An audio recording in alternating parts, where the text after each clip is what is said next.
Hello, and welcome to Season 2 of Marriage in Real Life with your hosts, Eric and Patsy Richards. Marriage in Real Life is a podcast about two imperfect people with an imperfect marriage. This podcast aims to help listeners to know that God, who is perfect, can use your imperfections and your imperfect marriage to help others. So let's laugh and learn. I hope you enjoy the episode. Let's get straight into it.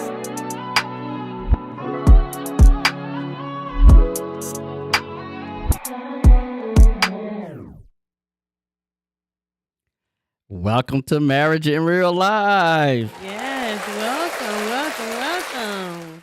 Wow, we're so glad to be back. Yeah.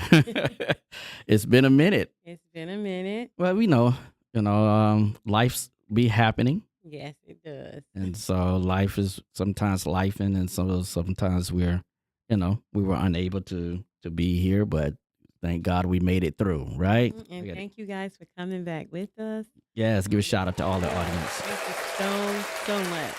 Right, yeah. So what's been happening? I mean, it's been so much happening since we been back. One thing is we just came back from a cruise celebrating 75 years of Mom. Mom turned 75. So we took on a little cruise. She was very surprised and she was so excited. She slept a lot. But she was very excited and she enjoyed her time out with us. Right. We went on, with the Bahamas. Yep. Took her out there, let her walk around a little bit. Yeah. And not only her, but our kids came. Yes. Everybody except for one. Mm-hmm. The family came. Uncle Dwight, Auntie Barbara, Auntie Missy, Uncle Tom. Yep. Sparkle. Dwayne. Yeah. The kids. Yeah. So it was Fiend came, so it was good. Fiend, I think we had 8 or 9 rooms. Yeah. Yeah, we had 8 or 9 rooms. Wow. Yeah. Malika Jordan and Muffin. And Muffin Duffin. So yeah, we had a great time, I mean, the only thing that got me was all that seeing, I was like, good Lord, A lot of water. a lot of water, but it was a lot of us, and there was a lot of just stuff just hanging out that shouldn't be hanging out. So, that was the only thing. I wish Mom would not had seen all of that, but it is what it is. We can't wait to go on the next one. Absolutely. Yeah, we can't wait to go to that. So give a shout out to all of the family that came. Thank you so much. And celebrated 75 years. Still looking good. She still look good. Yeah, she's still looking good. We'll try to get Big Papa on the next one. Yeah. Good luck with that. Yeah, good luck with that. All right. Well, we know Saturday. Saturday, 32 years, babe. 2 years, yes. Yeah, 32 years. Never thought we would get to this point. No, I never thought about Really? 32. No, I mean, I was telling, I was talking to Wells, my best friend, Pastor Wells, and we were talking about ages, growing up, I never thought of 50. I never thought of 40 or 30. I mean, the age, I never thought of those, Like, you never said when you were growing up, like, when I get 50. No. Or when I get 20. When I get No. 25. No. Wow. No. I did not say that. It was just not part of me, I was, no. It was that. I guess because I had my children when I was young, and so I don't remember me saying when I get an adult, or whatever like that, because a lot of things happened when I was young. By having my children when I was young, moving to Pompano, Fort Lauderdale when I was young, by living by myself, in our house up here. So it was never crossed my mind when I get an adult or whatever like that, because at 15, 16, I was adulting almost, working and everything like that. So that never crossed my mind, And so I didn't really start thinking about ages until I think we got married, when we got married 25. I said, man, 30, I can't wait to get 30. But then I never thought past 30, I would say. I said, I can't wait to get 40. I can't wait to get 50. That was never a part of mine. So when you say 32 years, look at literally, I've been taking it year after year at a time. Wow. year at a time. What about you? I think a few times in my life I thought about when I turned 30 and when I turned 35. Mm-hmm. Oh, I'm going to be 40 in 5 years. Mm-hmm. So I kind of, like, I guess prematurely I thought about, what am I going to be doing? Where am I going to be? What's going to be my purpose at that time? So I did think about it. And I think as women, we think more about stuff like that than men do. Okay. Because, growing up, it's like if you're not married by this age, you're old maid. If you don't have children by this age, you're barren. If you don't have children, you know what I'm saying? Yeah. So it kind of like put that in your head as a young woman growing up. And you might be running out of time if you don't get this mark and you don't make that mark and you don't do this. So I think that's kind of why women, you have women saying a lot, my biological clock is ticking, right? ticking, Yeah. So I know as for myself, I did think about getting older and age and meeting those deadlines. Oh, okay. Well, I would say the pressure's been put on women even from the Bible days. Yeah.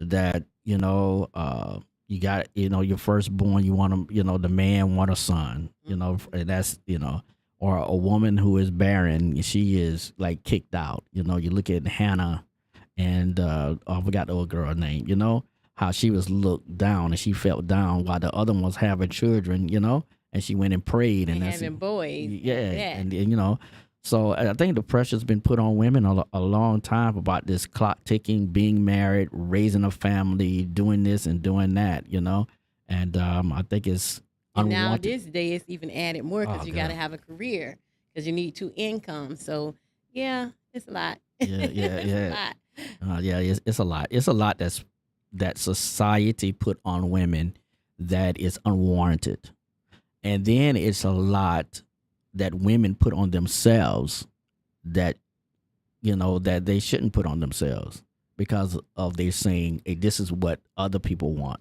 You have to go with what God has for you. Absolutely. Right? I agree with that. You got to go with that. Ferg is on the line. Hey, Ferg. Hey, Ferg. I want to say we appreciate you. Appreciate the gift. Appreciate the gift. You. Appreciate the gift. I wanted to wait to see. I give you a loud shout out on everybody for everybody. All right. Hey, what do you say? What, Patsy? What do you say, Patsy? You turned 40 yet?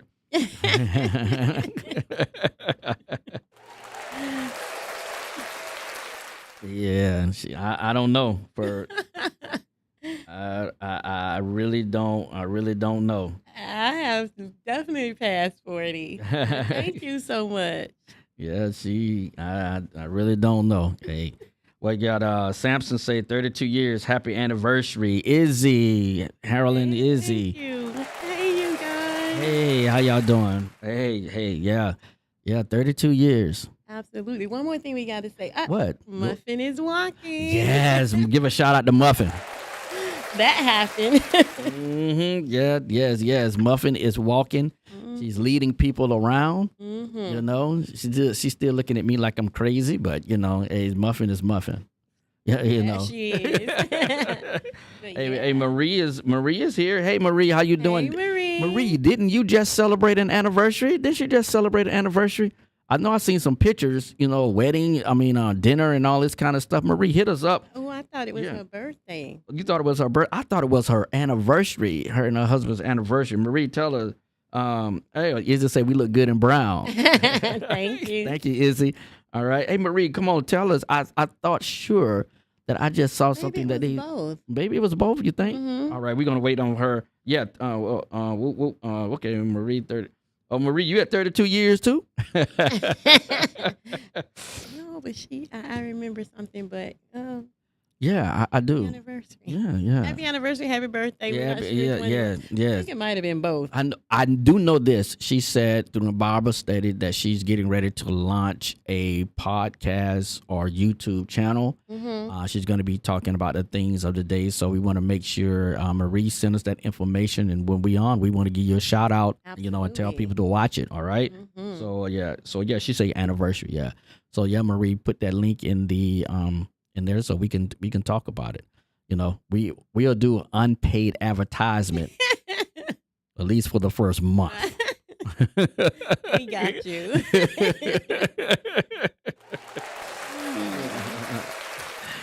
All right, we're ready to get into our subject today. And I want to tell everybody who's listening, we don't have all the answers. We never have all the answers. And it's people like Ferg, it's people like Samson's, Izzy and Harold, is people like Marie, is people like, that call in, Jordan and Malika, young, that gives, that really speaks. So we don't have all the answers. 32 years and we still learning.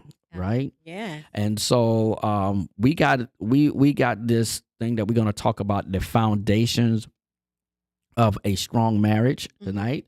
And we may talk about some of the little things that we've been through for over 32 years. I know Ferg has been, married a long time, was married a long time too. And so, I know Ferg and, they always have them drop them nuggets. Ferg, we need to call them Ferg nuggets. All right. So tonight we're talking about the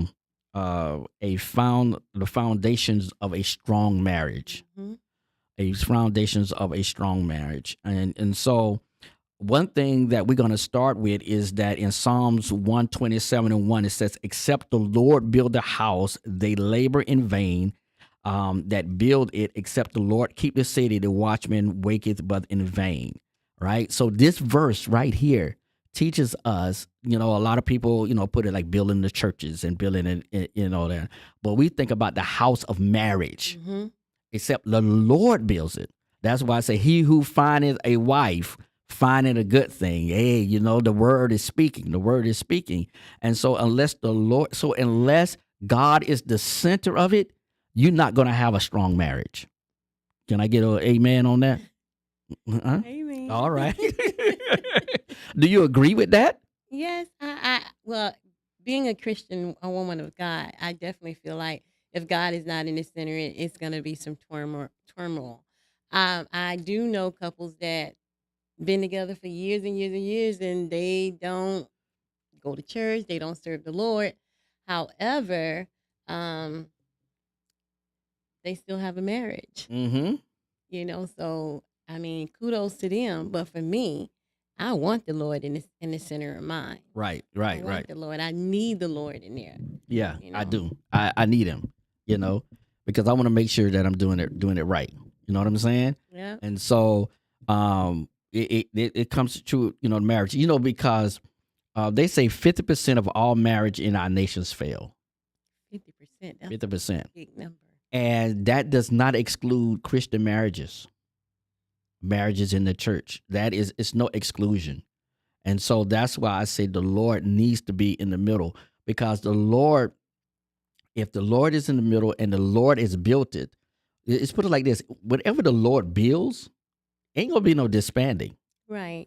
What he told Peter? He says, look, the gates of hell shall not prevail. My church, the Lord has built his church. So I know we got all of these craziness people, craziness about the church and all of this kind of stuff.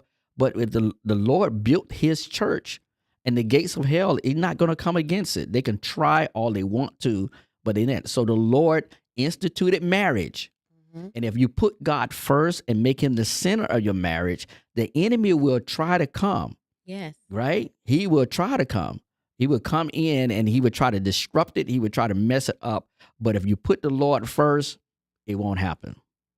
It won't happen. Because if you got the Lord at the center, the guy is not going to cheat. Right? If you got the Lord, God is the center. I mean, if he really loves God, the woman is not going to cheat. And all the other problems you can work out. Right. You see what I'm saying? So, I mean, you can work out those problems too, but as long as God is the center and is in the center. So I think, it's good. And just to talk about, you talk about marriages which both partners are not saved, and they do last for many years. Some of them do. And it's nothing bad with that. That's a good thing. All right. But those marriages cannot achieve the spiritual purpose God has for marriage. Absolutely. Yeah. I totally agree with that. Because there's a spiritual purpose that God has for marriages.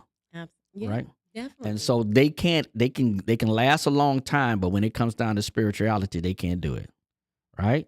We got any comments on that? We got some. Oh man, we got amens and amens again. And all right, Marie, Do not. Okay. Amen. All right. Good to go. All right. So look, let's go. That's just the prelude. And so this is what we're going to focus on tonight. The fundamentals of a strong marriage. You're going to look at the fundamentals. All right. Okay. So there are several non-negotiable essentials that stand as pillars in every strong spiritual marriage. And we're talking about Christian marriages now. That's right. It's some pillars. And even, I mean, when you look at it, when you talk about all marriages, Mm-hmm. all right, the first one is love. I agree. All right, love covers a multitude of sin. Love, love conquers all. Love does this thing. And now when we speak of love, we're not talking about the kind of love that's portrayed in Hollywood. Right. Yeah. People, love and hip hop. Yeah, love and hip hop and all that. No, we're not talking about that love. We're not talking about that love. Because, movies and television, they depict this love as what they picted. A lot of times they depict the love as no more than sexual desire. Mm. That's all. But you know what? I was just about to get to preaching, boy. I'm telling you. But and I know that love is more than sex. Mm-hmm. All right? Absolutely. I agree. You agree with that? Mm-hmm. Why you agree with that? Well, because, love is not just physical. Mm-hmm. Love is emotional, mentally, Love is touch. Love is understanding. Love is kind. Love don't boast, Love don't hurt. Love don't hurt. Right. So it's more to a relationship than just sex. That's a part of it. But that emotional, mental state, if that's not in connection, then sex ain't gonna be any good anyway. So, and I think that's where sometimes people get messed up, is that they look at the Bible and Paul was saying, I'd rather you get married than burn, right? And they focus more on the sex part than the actual loving part. And so they put the sex before the love, right? And they say, well, I'm going to get married. I need to get married. And in the marriage, and it's not, and they get married before God, they get all of this kind of things. And it is not right because they put the cart before the horse, right? They didn't have that friendship, right? Because even with friendship, there's a type of love, right? They didn't have that companionship. They didn't have that dating. They didn't have all of that kind of stuff before they went into the marriage. They got married because the sex was good, right? And so Paul describes the kind of love that we're talking about. What would anything saying on the thing there? We got to keep it up. All right. So Paul describes the kind of love we're talking about in 1 Corinthians, and this is what it says. And we're gonna delve in this, and you hit a little bit on it. The first thing it says, love is patient. Patient. You got to have patience, man. When you're in a marriage, you got to have patience, right? I got to prove it. Got to be patient. We got to be patient with one another. All right. So this word means endurance. Check this out. Endurance, even when provoked, long tempered. Love does not retaliate. Right. I agree with that. Right. I'm gonna get you back. Yeah, I'm gonna get you back. Love don't do that. Right? That's no, love doesn't do that. Love don't, even when provoked, love don't get out of character. Right? Yeah. We often say that, you can't say words because you can't put the words back in. You gotta be even patient with your, you say you gotta cover your mouth sometimes, right? Because you can't get those words back. Love does not, I'll put it like this: a man, when a man loves a woman, love would not call a woman out of her name, and vice versa. Right? It's not going to happen. You're not going to tear them down. You're going to use the words to build them up. All right. That's number one. Number two, in that same verse, love is kind. All right. Love is kind. Love is kind. I said, so this word refers to active goodness. It is never hateful or mean. Love is kind in words, not only in words, but love is kind in actions too. We say action speaks louder than what words. All right, so that's what love does. All right, all right. So going down to number 3, love does not envy. All right, true love is not jealous. I've seen where sometimes the wife is jealous of the husband and the husband is jealous of the wife. You know, the husband is, and it's not good jealousy. It's, actually jealous that, that she has a degree or she can do this better than me. And you get jealous, and that is not good. All right. That's not good. You got to speak, baby. Yes, babe. I'm listening to you. I'll chime in. You'll chime in when in there? Chime in. Okay. All right, good to go. All right. So love does not envy, so it's not jealousy. Love does not boast. All right. I agree. Love does not boast. So it does not make a parade. Love does not brag. All right. It does not draw attention to itself or to what it is doing. Right.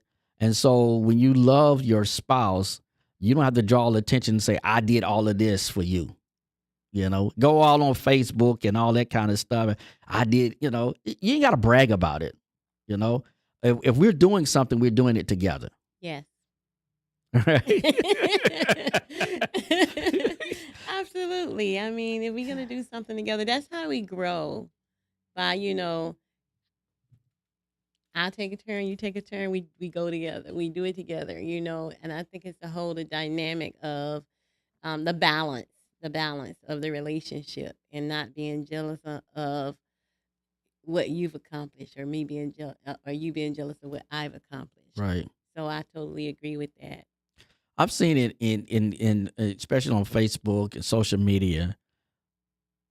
I don't have to brag about what I buy you. And I've seen it. I've seen it that where husbands want to brag about the purses and the jewelry and all of this kind of stuff on social media. Or this is I love my wife. Yeah, you love her, but you're gonna you got to brag about it because that's all you're doing is brag about what you are buying your wife. You bragging about it, and you just keep posting and posting and posting. This is what. I don't need to see all that. What you think about that? I agree. I'm not one to flaunt stuff anyway. So that wouldn't be a thing for me. I wouldn't want you to do that. I'd be like, why don't you put my business out there like that? But yeah, you're putting the business out there on the street. People don't need to know what's going on up over here. Yeah. They see when they see, but it's not about this. It's about the blessings. I'm not bragging about anything if I come off in a way, well, I got this or I have this, but it's only through the grace of God. All about to God be the glory, because I have nothing without him. So I don't feel it's necessary to do that. And some people, they do. That's just their thing. To me, they's bragging. Me, you don't think it's bragging? I really don't have friends that do that. So I don't know, babes. I don't know. Well, I've seen it. And look, you put all that stuff on social media, and then the next thing you know, your wife get robbed because you putting all that stuff out there. You don't want that to happen. Yeah, you don't want that to happen. So you don't have to brag. It does not draw attention to itself or what it's doing. It doesn't do that. You don't boast. It doesn't do all that. Okay, so the next one is love is not arrogant.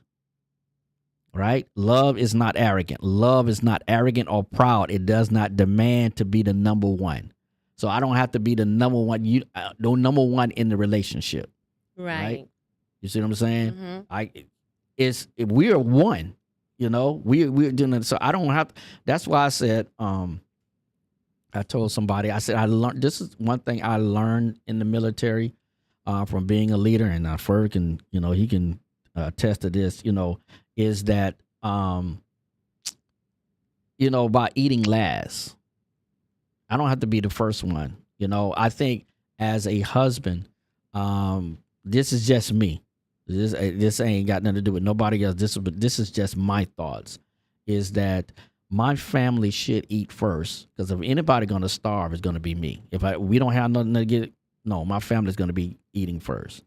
If my family is, for instance, like when we were almost face homeless, right? Mm-hmm. And I said, look, I'll send you to your mom, because look, I can sleep in the car. I can sleep that way. But you enjoy, no. That ain't happening. Right? That ain't happening, because that's how it should be. That's what I believe. What you think? You've always been that way, and I appreciate that, but there's no way I was gonna leave you to sleep in the car by yourself. I was send Jordan to my mom, and me and you we was gonna handle that. He's gonna continue to do what he was doing, continue to serve God, continue to trust God, but we were gonna do it together. Right. And you have always been that way. Even when we have Fifth Sunday fellowship and we have food, you'd be like, I'm not eating anything. They'd be like, oh, you need to get Pastor something to eat. You get it. I was like, Eric is not going to eat a thing in here until everybody is sitting down eating. And whatever is left, he'll have. They was like, come fix this food. I'm telling y'all right now, he ain't going to eat it. And they'll fix it and put it to the side, but he will not sit down to eat until everyone, men, women, children, until everyone. Yeah. So. And that was like Ferg said, that was a requirement, that bred down, and that is still not only, like Ferg say, not only in that, but as I treated my family, because when you think about it, if you take it, almost to the family where the husband and the wife is working, and the wife comes home, and you say, well, you got to fix my vittles, wait my vittles, you sit down. Come on now. No, it's, I don't have to be the number one, because we're in this thing together, right? So that's it. What we got going on here? Hey, let's see. Let's go back. Okay, so Ferg said, love is so powerful that you can't even explain it. Yes. So true. So true.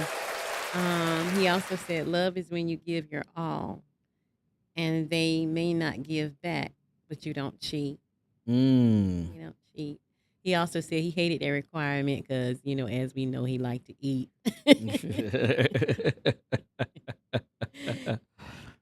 All right. And Marie said, Corey is the same way. He always puts us first. But when it comes to food, we're going to have a debate because I love to eat. All right, Marie. I hear you. I hear you. I hear you. All right. So, love is, again, is not arrogant. Love is not rude. Love is never rude. But it always treats others with compassion, consideration, and respect. You should respect your spouse, right? What this is. I was listening to an interview on Club Shay Shay with this young lady, right? And then I was listening to part of it, and then I listened to somebody else. They were saying, that, because she was saying that she was hard to, people say that she was hard to work with and things like that.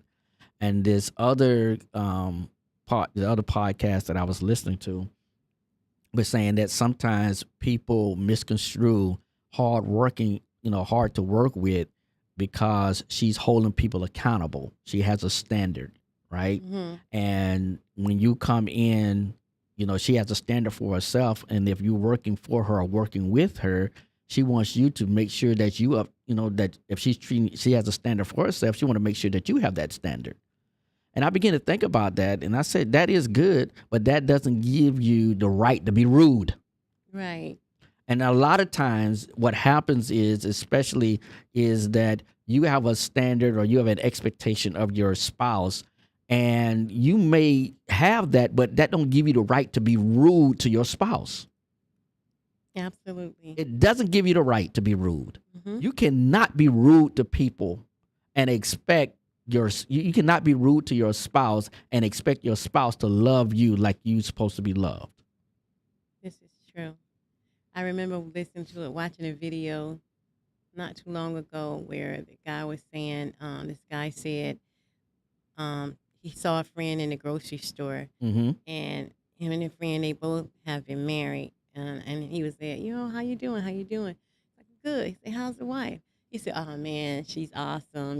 She back at the house with the kids or whatever. He said, how's your wife? We don't communicate well. And he was like, yeah, why you say that? He said, yeah, she's so disrespectful. Mm-hmm. And so he said, are you respectful? Because sometimes we have to set an example.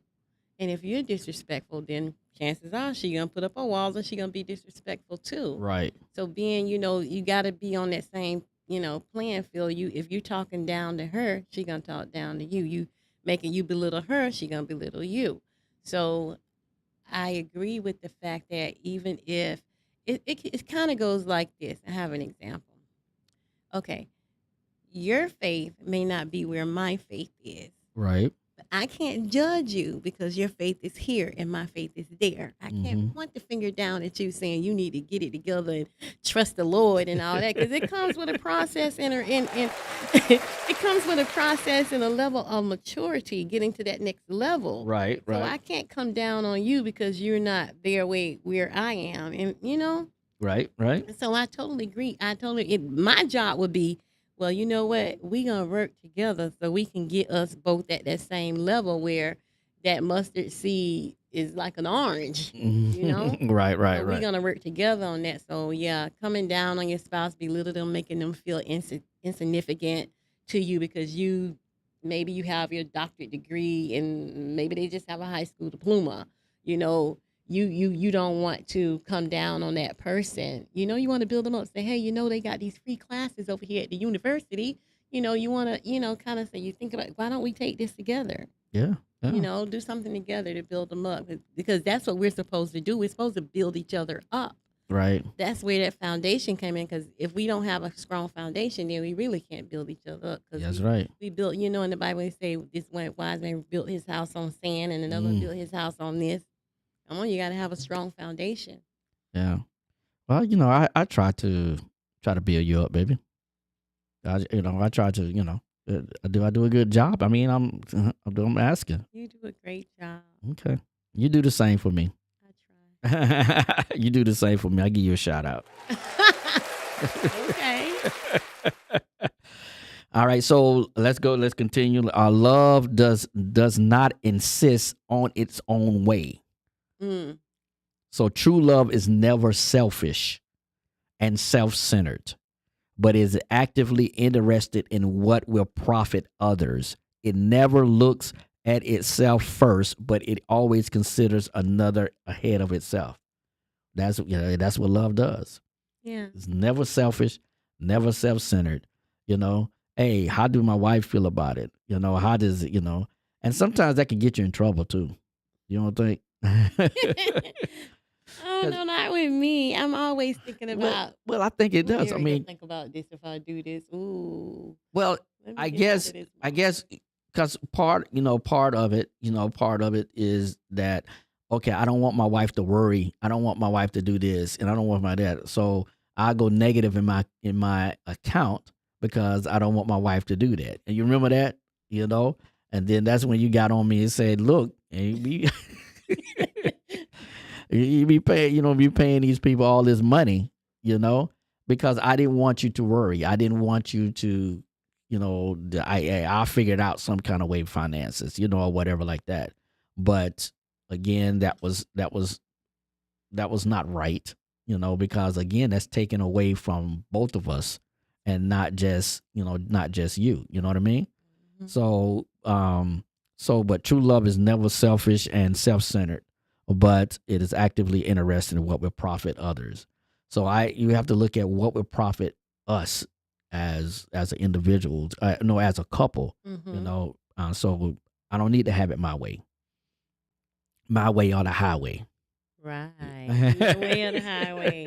And you get the highway, huh? Mhm. All right, give you a shout out on that one. But it's like I think about decisions that I make throughout my day. I always think about, well, Eric is not gonna be happy with this decision if I make this. Oh, Jesus. I always give it that thought, like, what? Oh, boy. Okay, how is this gonna backfire? If this is gonna backfire, maybe I should tell Eric about this, or different things like this. So I always think about you in anything, any decision that I make concerning us, especially if it's financially. Right. I want to make sure that we good to go. So I just would likely just put that bag back on the shelf and be like, let me call Eric. Well, that ain't stop Amazon from coming to the house. Let's not talk about Amazon, because during the COVID, we had Amazon, UPS, FedEx, and they were all coming to the house for you. Yeah, right. Until I got wind of it. And I was like, oh, okay, so this is what we doing. But other than that. But now Amazon and Temu, what it is? Let's not talk about that. We're not talking about that. It's not about me. Yeah. Now they keep coming, dropping off bags, and every time you look around, So, Let's not forget the last order that came to the house was for you, not for me. It was? Yeah. All right. But yeah, so I think making the decisions, thinking about how it's going to affect the unit. All right. Is so important. Right. All right, cool. We're going down to still in verse 5. All right. It's the King James Version says love is not easily provoked. ESV says not irritable. So true love keeps no records of evils done to it, but it willingly endures all slights and injury. It is not irritable. So you don't keep no record. That's a hard thing, especially women. Because women, y'all love to keep things. Men, we can hit it and move. We could just hit it and move on. I was telling somebody just the other day. I said we could be at the basketball court, cursing each other out, talking about somebody, telling them we're gonna do something, be in a fight, and then the next thing you know, say, "Man, let's go and get something to eat." But women, no law. Y'all hold on to things. Am I right? Yeah, I mean, because I know with myself, when I feel betrayed, it's hard for me to trust you again. I'm gonna be colder. I'm gonna say, "Hey, how you doing? I ain't seen you in a while. All is well."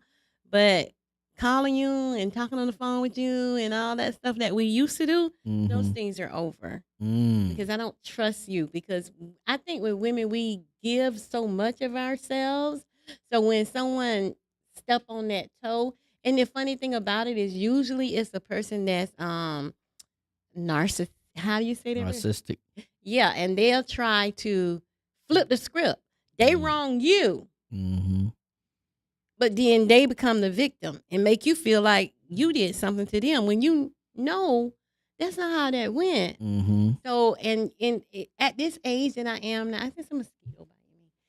At this age that I am right now in my life, I don't have time for that. Okay. I just don't have time for it. I have time for relationships. If you want to be part of the journey, I want to be part of your journey. I don't have time for that. So when I cut you off, it's so funny that my granddaughter just put on Facebook about our zodiac sign, which I really don't follow those. But she was like, with a Libra, we're going to put up with it and put up with it and put up with it and put up with it and put up with it for years and years and years. But when we're done, you're done. Oh. It's no going back. All right. So that's how I am. I'll put up with you and I'll put up with you and I'll accept your apologies and I'll even apologize for stuff I haven't done and stuff that I have done. I'll do all that. But when I'm done, I'm done. And I keep it in the back of my mind. Now, you need prayer. You in the hospital. I'm going to pray for you. I'm going to pray that God heal you, deliver you, whatever needs to be. I'm going to pray for you. I am. But we ain't finna be hanging. You ain't going to be hanging with him, huh? No, we ain't hanging. Oh, okay. But I'm not like that. But in the same instance, like with you, I'm not like that with you. I'm at this point where I can't sweat the small stuff. Okay. 32 years. I can't sweat. Yeah, sweat the small stuff.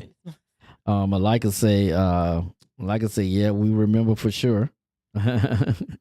Samson say, yeah, Samson say, you want to see where we going with this. I know that's what my eyes for. First says, love is like salvation. All right. meaning it's threefold. You get saved, you live a saved life, and we will be saved from the second death, as in love. I love then, now, and in the future. All right. I agree. I agree with that. I give you a shout on that for absolutely. Love you dropping them nuggets. Marie says, "Listen, Amazon and Temu is my besties." So she got 5 orders on the way. I can't give you no shout out on that. Corey gonna get you. Yeah, Corey gonna get you. You got 5 orders. Yes, sir. So love is not easily provoked. True love keeps no record of evils done. All right, love is thinketh no evil. So that means love is not resentful. Love is not resentful. It takes no worthless inventory. There's 2 thoughts in this in mind. First, genuine love does not attribute evil motives for people. So you don't think evil for your spouse. Not at all. No. I wish he was dead. No. You don't think that. Don't even come across your mind. Because that you love that person. I mean, every time. I mean, when I hear of funerals, man, I just say, God, I don't know what I would do without Patsy. I don't know. I really don't know. I ain't married. I told you I'm not marrying again. That's it. I'm done. Finito. No. Hey, you saved the best for last. I'm not married again. That's it, baby. You already said that you're gonna be a ghost. What'd you say? I said I'm gonna be a ghost. I'm gonna come in the room and open up all the drawers. Because he always telling me, Pastor, can you close these drawers? I'm gonna come in there. You're gonna go to sleep at night. When you wake up in the morning, they're gonna all be open. I bet not have nobody in the bed, huh? Yeah, I put my urn right next to the nightstand. Oh, jeez. Oh, man. All right. So, love don't attribute evils to people. Second, genuine love does not keep a record of evils done to it. You know what I mean? If you're going to forgive. If you're going to forgive, you got to forgive. Yeah. Now, will it be hard to forget? See, the thing about it is, this is what people got to understand. The enemy does not want you to forget. Right? The word says that if you listen to the word and you hide the word in your heart, the word will bring things back to you, your remembrance. So while Jesus is bringing back to your remembrance, the devil is always also bringing things back to your remembrance. So for instance, if somebody does you wrong, if your spouse does wrong to you and you says that I'm working on forgiveness, do you honestly think the enemy wants you to forgive your spouse? No. Not at all. So what the enemy is going to do, right? Keep reminding He's going to keep reminding you. So when we say, I will not forget, what we're saying is that I'm giving place to the enemy to remind me. That's deep right there, Pastor. Give me some. That is deep. That's exactly what we're saying. I'm giving place to the enemy to remind me, to constantly remind me. Because God forgets, the enemy reminds. Yeah. Oh, man, I got to put that on the shirt. God forgets and the enemy reminds. It's kind of hard to forget things, but I think also the enemy don't want you to move on. Of course. They want you to move on. So you have to be in that process. Like, yeah, I know that happened, but guess what? That's a done deal. That's done and over. God has moved me forward from that. Yes. And I think when your heart is broken and your feelings are hurt, that's a scar that takes time. That's a scar that takes time. So, but if you're going to forgive, then you have to forgive, and you can't go back and bring it back up and bring it back up. Because so new argument, a new frustration. I can't believe you did this. Yeah. I can't believe you said that. But it's been 10 years. And you've talked about it, and you've come to a conclusion that both of you have agreed. You've talked about it. You come to a conclusion, but you keep hiding. Again, the enemy wants to put that in your heart. And put that bitterness in your heart to remind you, because he does not want your marriage to succeed. The enemy does not want your marriage to succeed. He does not. So he would do anything. what we have to do, one thing I've learned, and I was so glad that I was part of the military, and I further can attest to that, is that we learn offensive schemes and defensive schemes. You know, when we're in war, we were doing war games. We have to figure out what the enemy is doing so we can attack the enemy, right? Okay. We've been what we've been doing as Christians and husband and a wife is that we've been on a defense too long. Mm. And he's been attacking and attacking and attacking. We need to know the schemes of the enemy. And one of the schemes of the enemy is to bring bad things back to it. He's not going to bring good things. Of course not. No, sir. And so we often say is that if God did it before, he'll do it again. So God reminds us, right, of the things that he did good. But the enemy is not going to remind you of things good. He's not going to remind you of all the good times you had with your spouse and whatever. He will remind you of that one negative thing out of the 99, and he keep bringing it back to remember, bringing it back. And if we don't realize that he's doing this, we'll mess up our marriage. So we have to figure it out. You have to figure it out. All right. You have to put God in the center of it. That's why it's so important to have that foundation of God being in the middle of everything. Mm-hmm. Hey, Ferg says like this. Ferg says, so the enemy keeps us saying things like, that's just the way I am. While God says, show them love. Oh, I like that, Ferg. That's deep right there, bro. That's so true. Yeah. The enemy would say, yeah, that's what he says. Oh, this is just the way I am. No. What did the Bible say? If you become a new creature in Christ, the old things are passed away, and behold, all things are new. So you can't say this is the way I am. You can say that's the way I used to be. That's the way I used to be, and that's how we used to speak. That's how we need to say it. No, we need to talk to the enemy, man. Tell the enemy, say, no, you're not going to have my marriage. For one thing, you're not going to have my marriage, and two, you're not going to have me. That's not who I am. I'm not a person that hold grudges. I'm not a person that's going to do it. I'm not going to do that. I'm a new creature. Because you know why? Because God didn't hold no grudge on me. Boy, look at here, boy. Boy, look at here. Another day, Pastor. Boy, look at here. Look at here, boy. If I had a Hammond B3, boy, I'll be preaching up in here. All right now. All right, I'm telling you, man. Okay.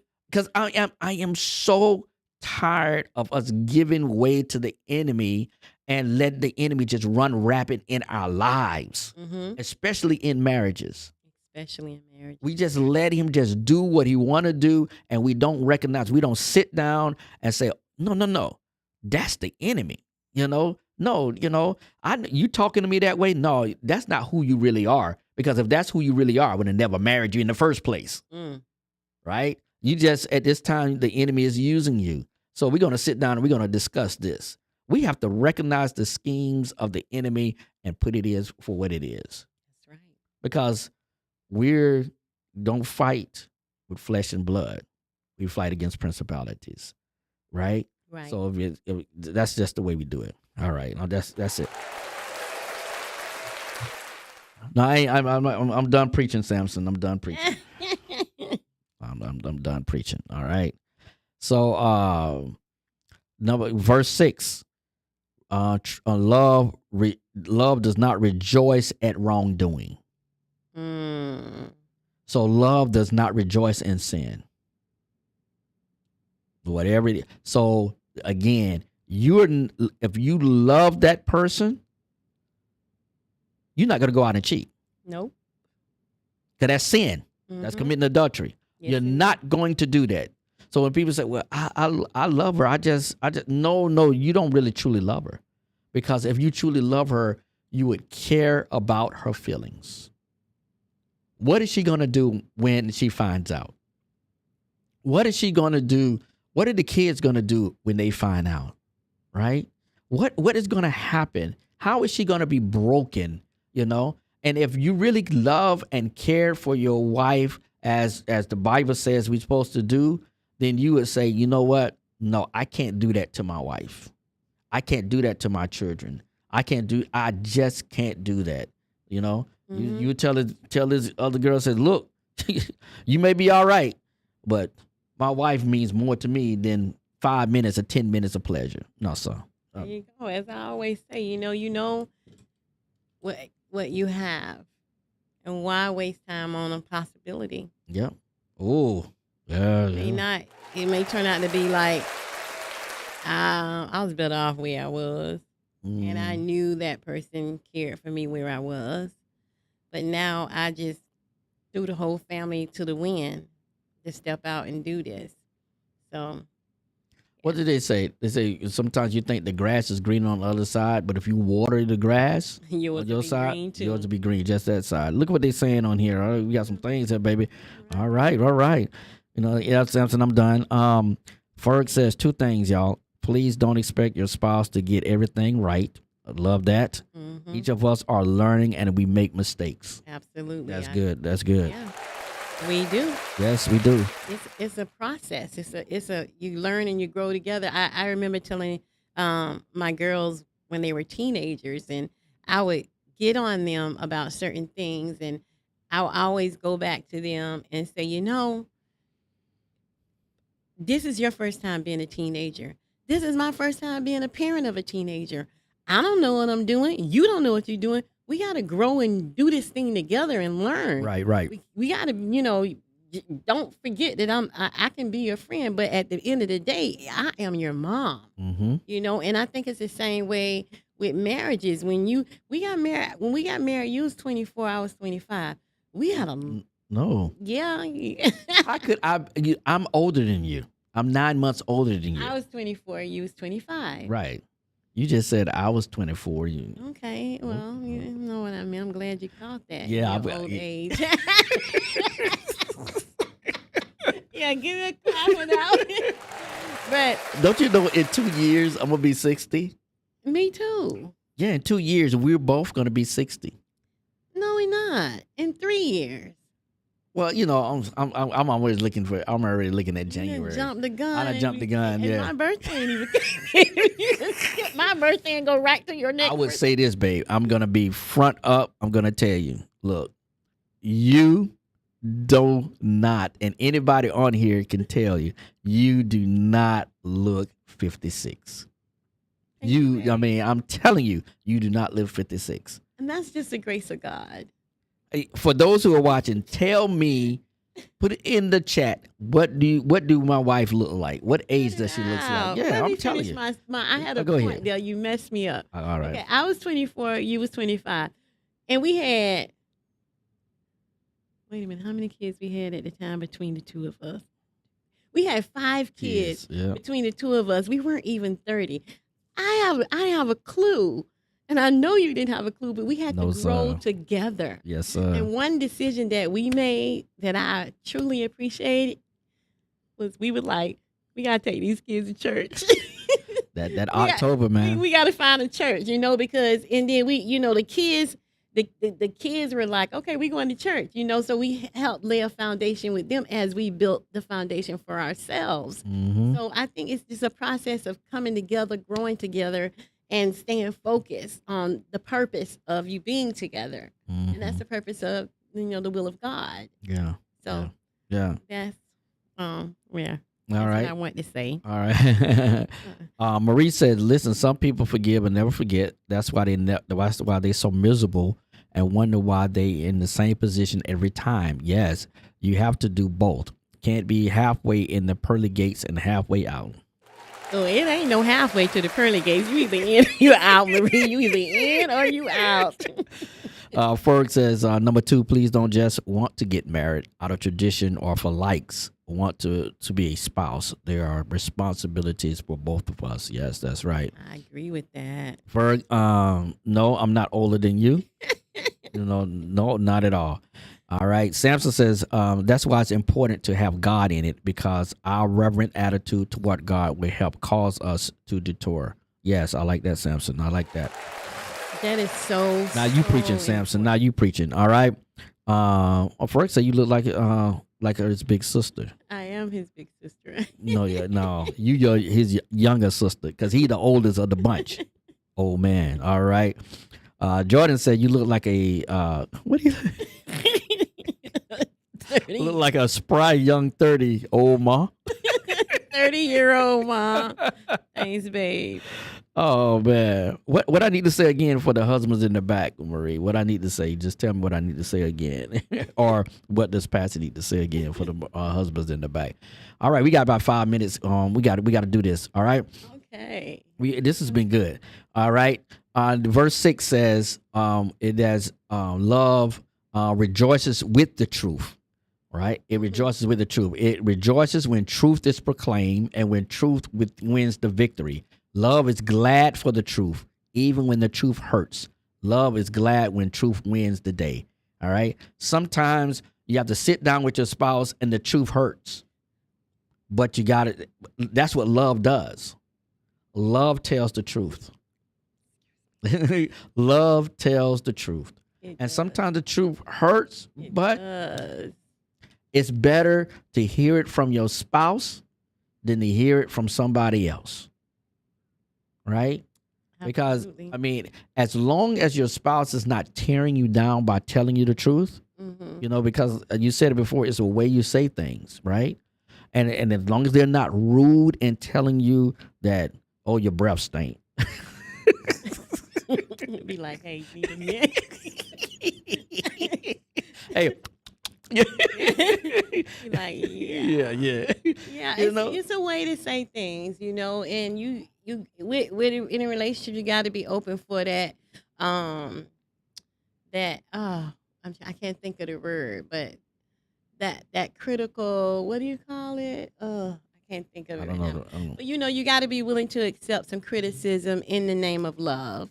Babe, I'm only telling you this because, when you come to me to kiss me, I just, and I don't want you out in public representing us like this. With stink mouth. I don't want you out in public representing us like this because I always think that when I'm in public, if someone see me, if a friend of yours see me, I want to make sure, constructive criticism, there you go. I want to make sure that I'm representing. I want to make sure that I'm representing not just you, but us. And I used to tell the girls all the time, don't be going out with your head all jacked up. What's wrong with y'all? And because your dad gonna come back and be like, listen here, what's wrong with her head? What's wrong with her wig? So it's always a point of representing the unit, and staying focused. So I mean, I'll take it if you tell me, well, when you told me that my feelings was hurt when you told me that I was thin. And I was like, oh, I felt bad.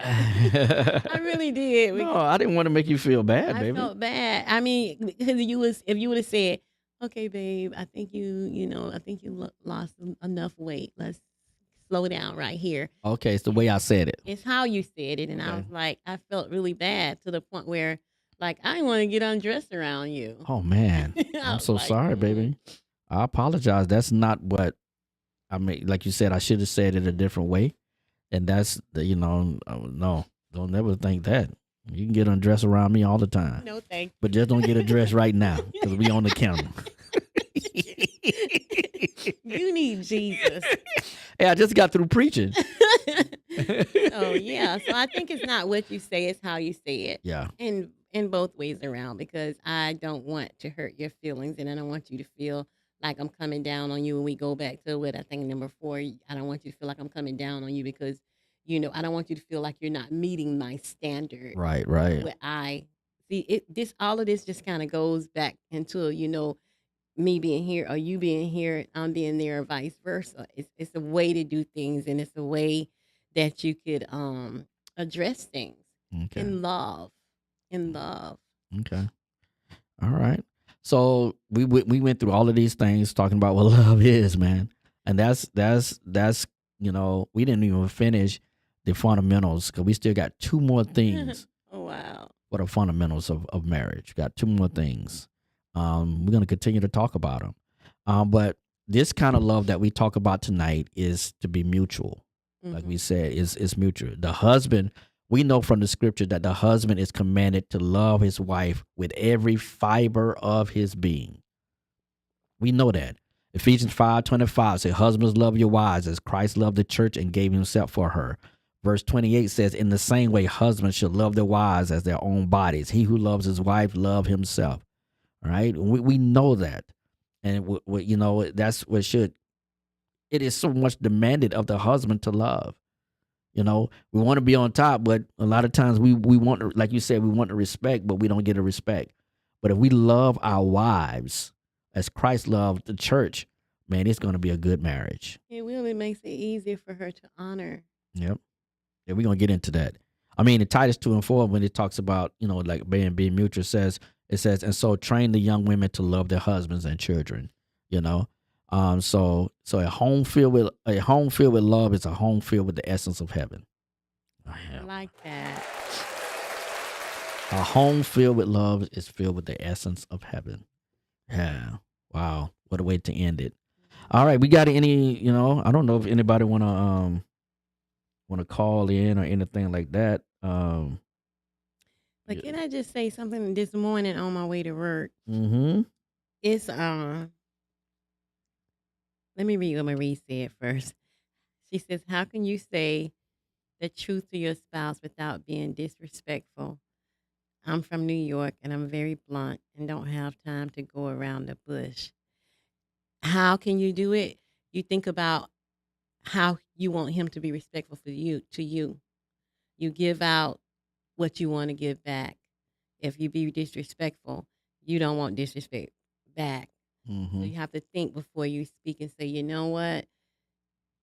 This how we do this, I find that in the past when I would well, Eric is like the cool brook. I'm like the volcano, so when I would go toward him with that, Eric would shut down. When we were younger, he would come back at me.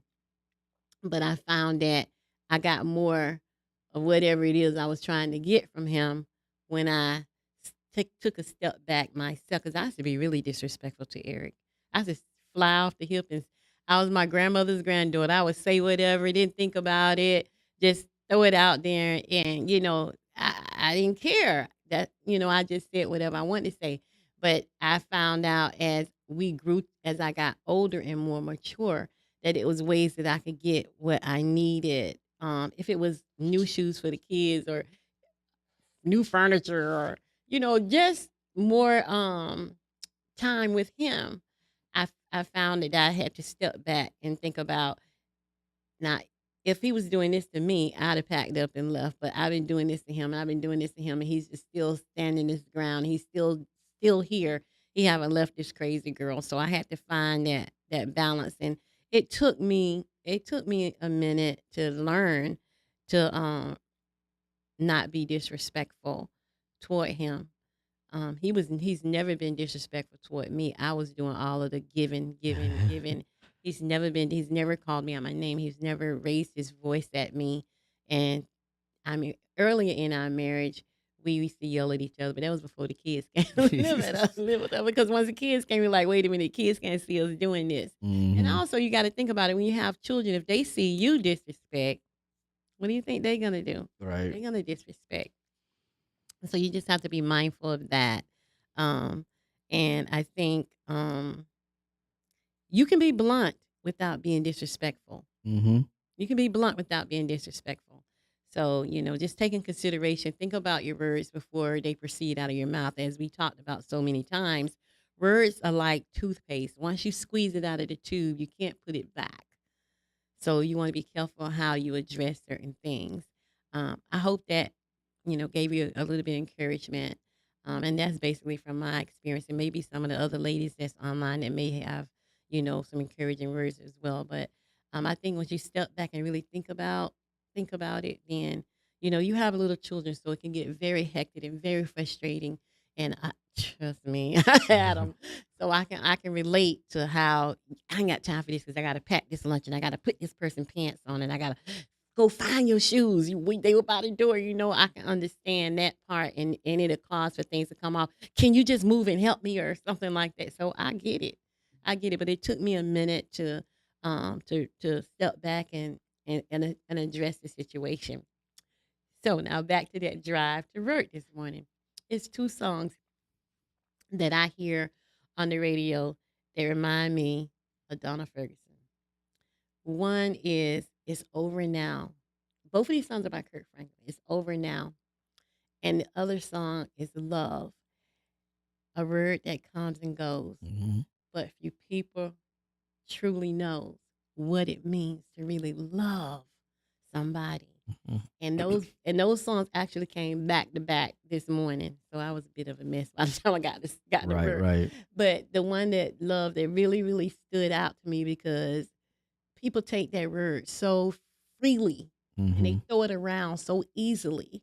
But word is love, is commitment, it's loyalty, it's work. It's not something that you just toss around. Yeah. You better be ready to do some work if you're telling somebody that you love them. Whoa, yes. You better be ready to put it in.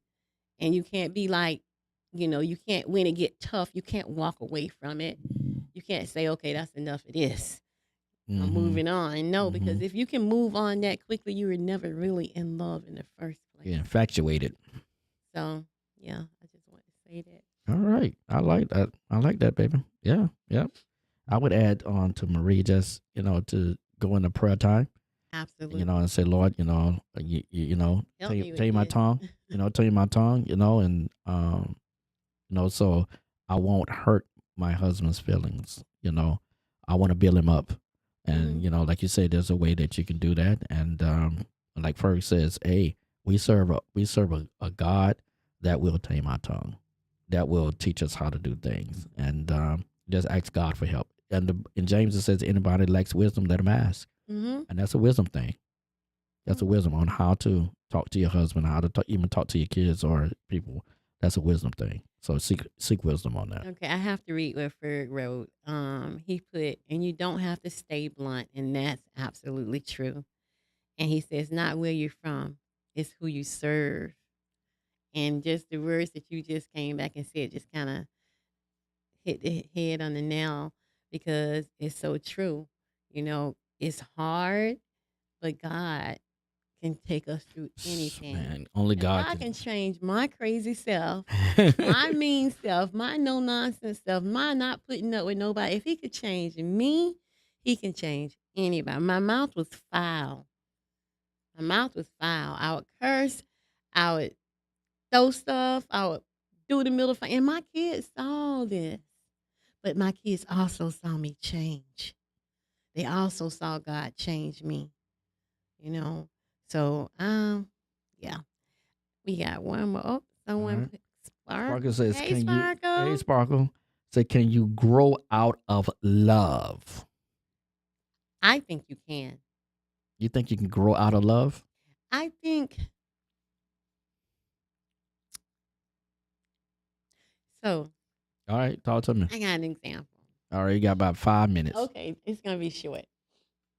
You know, dating growing up, my oldest daughter, father, I thought that I was totally, totally like in love with this guy.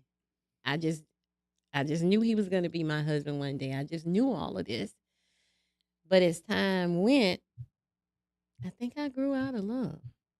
I was like, this fool. I mean, I was like, I think I grew out of that. I think I think being as young as I was, I guess, you know what? It's a possibility I just really didn't know what love was. I was young. And as if I had to define love back then, it is nothing like the love that I have today. Mm-hmm. You know? I guess it was just more or less like a puppy. So I think I don't know. Sometimes people actually I don't think you can grow out of love, but I think the love can lessen. You still love a person, but not as strong as before. Okay. And it could be little bitty things that they do that just that I just can't, deal with that anymore. Can that person change? Can we change and build together? I believe we could, but both parties have to be willing, Mm-hmm. you know? So I don't think you can actually grow out of love, but I do think the love could dim. Okay. You still care about the person, you still have that genuine love in your heart for them, but you're not in love. And Mm-hmm. I think that's what I love about you because I find myself falling in love with you over and over again. And when I tell people that, they be like, "What?" I'm like, yeah, I'll just be sitting at my desk and I'll be like, and the teachers will be like, what you doing over there? I was like, you know what? I love him. I love him. I think I was telling Michelle a long time ago. I said, if Eric and I ever separated, whoever I'm with, they would be mad at me because I'll be sneaking over to Eric's house, knocking on the door. Hey, let me in.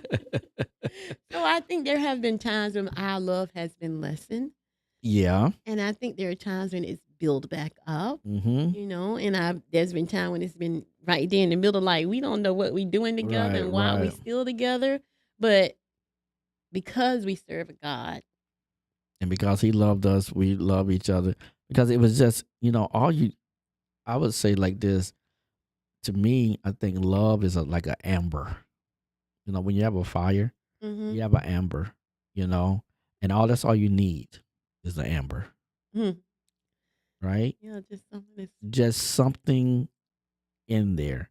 And so like when we are counseling couples and we ask them, do you still love them? Is there just something in there, that you could honestly say is this a little amber that if we work on this amber, it'll build that fire back up, And a lot of times they say, yeah, it's something. And we start working and working and working.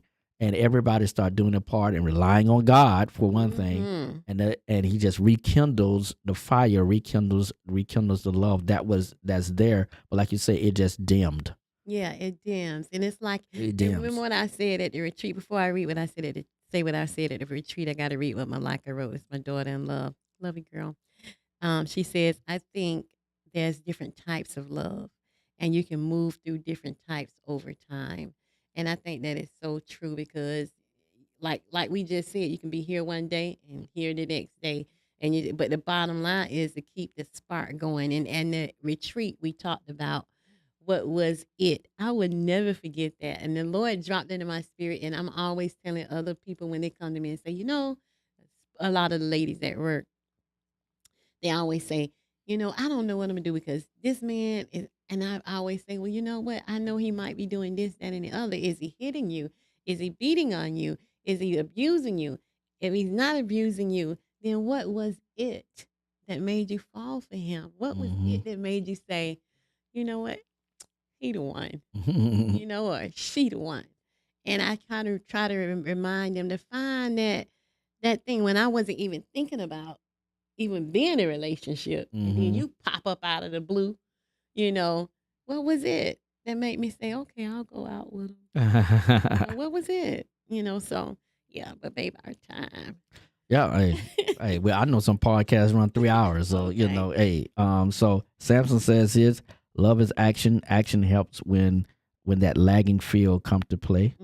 Check yourself helps too because check yourself helps too because maybe it's you, right? Okay, all right. But like I said, I agree with Malika.